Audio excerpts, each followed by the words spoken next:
Ketua Umum Partai Golkar Airlangga Hartarto melaksanakan sholat Idul Fitri 1445 Hijriah di Masjid Ainul Hikmah, Kompleks Kantor Dewan Pimpinan Pusat Golkar Slipi, Jakarta Barat. Airlangga Hartarto mengatakan Hari Raya Idul Fitri adalah momentum untuk merayakan kemenangan, saling maaf-memaafkan, dan saling bersilaturahmi. 30 waktu Indonesia Barat, Ketua Umum Partai Golkar Airlangga Hartarto tiba di Masjid Ainul Hikmah Komplek Kantor Dewan Pimpinan Pusat Golkar Slipi, Jakarta Barat untuk melaksanakan sholat Idul Fitri 1445 Hijriah. Turut juga mendampingi Sekjen Partai Golkar, Ketua Dewan Pembina Partai Golkar Abu Rizal Bakri, dan juga para kader Partai Golkar. Seusai ditemui di sela-sela selesai sholat, Airlangga Hartarto mengatakan momentum penting perayaan Hari Raya Idul Fitri 1445 Hijriah untuk merayakan kemenangan serta saling bersilaturahmi. Hal itu juga selaras dengan kemenangan Golkar dalam kontestasi pemilihan umum tahun 2024.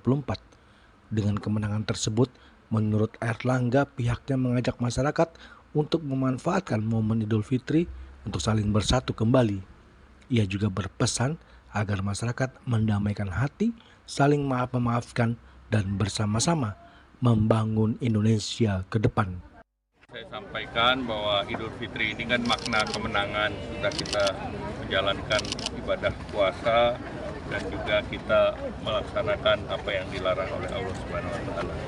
Dan di hari ini juga merupakan makna kemenangan, dan kemenangan ini kemenangan umat manusia, dan untuk bagi Partai Golkar ini sejalan dengan kemenangan di dalam kemarin kontestasi pemilu, baik itu legislatif maupun pemilu presiden.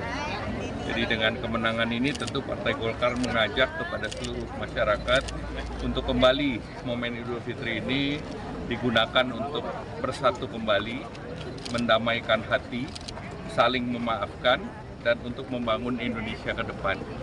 Dan kontestasi seluruhnya sudah berakhir. Demikian. Dari Jakarta, Julius Suharta dan Ketut Sumadiasa melaporkan.